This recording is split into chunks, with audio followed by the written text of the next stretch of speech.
Now, your first alert weather with Chief Meteorologist Michael Coates.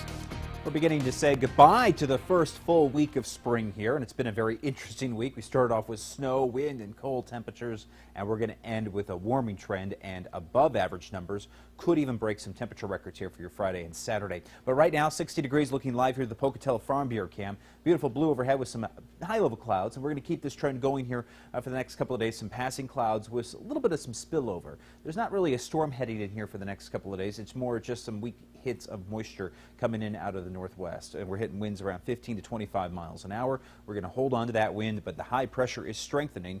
On the north side of the high pressure, there is a weak little disturbance coming in through Montana, and what's going to happen in through Saturday, some of this moisture will work in from the northwest. That could fire up a couple isolated mountain showers. Let me take you right over to Vipercast, though, show you what I'm checking out here on the computer models. We'll go through this together. 10 o'clock tonight, a little bit of some snow. Eastern edges of Yellowstone and Grand Teton National Park out through Cody, Wyoming there. But as we go through here locally, we're just looking at a few passing clouds tonight, tomorrow. For Friday afternoon, around noon, early in the afternoon, we'll still have some cloud cover here for western Wyoming locations, but generally we're going to be holding on to dry, warm weather. Saturday, here comes that little blip on the Vipercast with a slight chance of some rain. And I want to stress, a very slight chance of seeing anything. It's mostly just some quick little passing hits of cloud cover for Saturday afternoon. Jackson, central Idaho, has a slight risk of seeing some rain and snow in the forecast here for Saturday, but that's about it. This thing clears really quickly, heading into Sunday with more of this warm weather on the way here to round out the rest of the week, heading into early next week. But for the next few days here, for Friday, Saturday, and Sunday, warm and windy conditions, and it gets awfully windy on Saturday. A few mountain showers and more wind to take us into next week. Check out the lows. 33 for Idaho Falls tonight, just around freezing, or about a 1 degree above freezing for the low. Highs around 68 tomorrow, 71 for Pocatello, 75 for Burley, mid-60s for Rigby, in the upper 60s at the site, 70 in Challis and Salmon. Mid to upper 60s for Mackay, mid-60s in Stanley. Rexburg, you're hitting mid-60s here for highs tomorrow. 60 for Driggs and Ashton.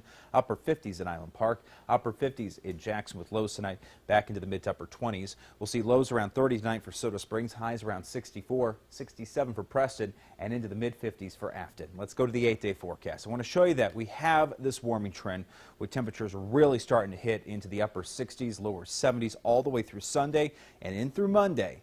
Tuesday, there's another cold front that's going to come through. It takes us from the upper 60s to the lower 60s, so we see some dropping temperatures there, and that it takes us into Wednesday with some cooler air. So we go from 62 to 57. You can see a drop in the numbers here, and then the mid-50s to round out the rest of the 8-day forecast. But that's actually the normal range for this time of the year. So we're going to try to return to normal by next weekend.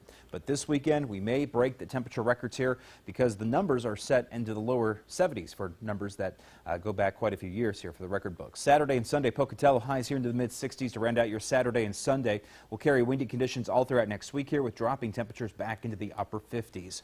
Rexburg, you do have some cloud cover coming by on Saturday, but not much happening else except for the wind. You'll see high temperatures here in the mid-60s for your Saturday and Sunday. If you do have outdoor activities planned, you're going to be looking at fighting that wind all weekend long. Blackfoot, highs here, upper 60s, lower 70s, again to carry us through the weekend. More wind off and on throughout next week. I think that's going to be the biggest problem here. It's the wind. It's not really that slight chance of a shower on Saturday. We're just looking at this nasty wind off and on. Salmon, central Idaho, you have a 40 to 30% chance of seeing some scattered showers on Saturday. That's not a huge risk, but we do have some dark clouds coming through Salmon on Saturday. And throughout next week, Salmon may get a little bit of that moisture spilling over, beginning on Wednesday and Thursday of next week, with a little bit of that moisture coming in from Montana. Jackson, you could also see a little bit of this moisture coming along the Continental Divide, getting into the national parks throughout next week. I'm going to go with a 20% chance of a mountain shower on Saturday, and we'll see highs here into the 40s and 50s all throughout next week. So March is supposed to come in like a lion, which it sort of did, and out like a lamb. Well, do you think would it fit that definition? Here's the thing I learned about doing weather all these years in Yeah. Idaho and Wyoming. You don't use cliches, and They just don't work. They never fit, and they never work in Idaho, and they never work around here. So we're going to be looking at a very typical spring pattern.